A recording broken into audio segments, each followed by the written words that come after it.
tu retirerais quoi ou tu rajouterais quoi pour réussir à, on va dire, régler les problèmes, on va dire, de notre constitution actuelle? Est-ce qu'il y a des mesures que on va dire... Je crois que les trois éléments que j'évoquais, déjà, te changent fondamentalement la donne. On a besoin de borner certains dangers parce qu'il y a un vrai risque d'illibéralisme. Hein. Donc, en gros, article 16, article 11 sur les dérives d'un usage présidentiel du référendum. La question des gouvernements démissionnaires également, qui est une vraie porte ouverte à toutes les fenêtres. Ça, c'est à mon avis ce qui est le plus urgent au vu de la période. Ensuite, il faut penser l'évolution du mode de scrutin. Hein. Pour moi, c'est vraiment l'un des éléments fondamentaux qui change à peu près tout. Hein. Tu as un système qui ressemblera beaucoup plus à celui du Portugal ou de l'Autriche. Tu sors du modèle présidentialiste français et tu rends, on pourrait revenir sur les conséquences des proportionnelles, mais tu rends le pays qui plus est beaucoup plus gouvernable. Il faut arrêter de penser que la proportionnelle, c'est l'instabilité. Angela Merkel a connu 5 présidents de la République.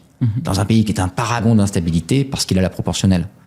Et non, c'est pas dans l'histoire culturelle allemande. Hein. C'est-à-dire que tu as pu avoir de l'instabilité en Allemagne, hein. Souviens-toi la République de Weimar, et par ailleurs, c'est juste une proportionnelle qui est efficace.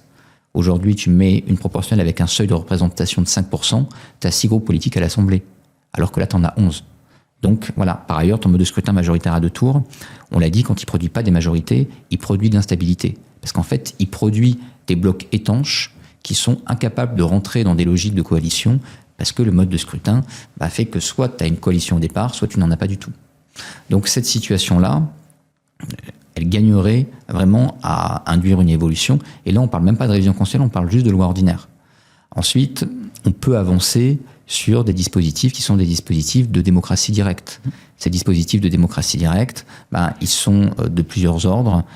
Parmi ceux-ci, tu as par exemple un référendum d'initiative citoyenne.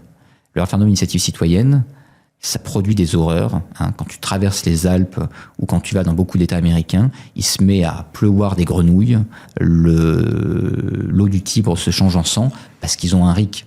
Non, faut arrêter.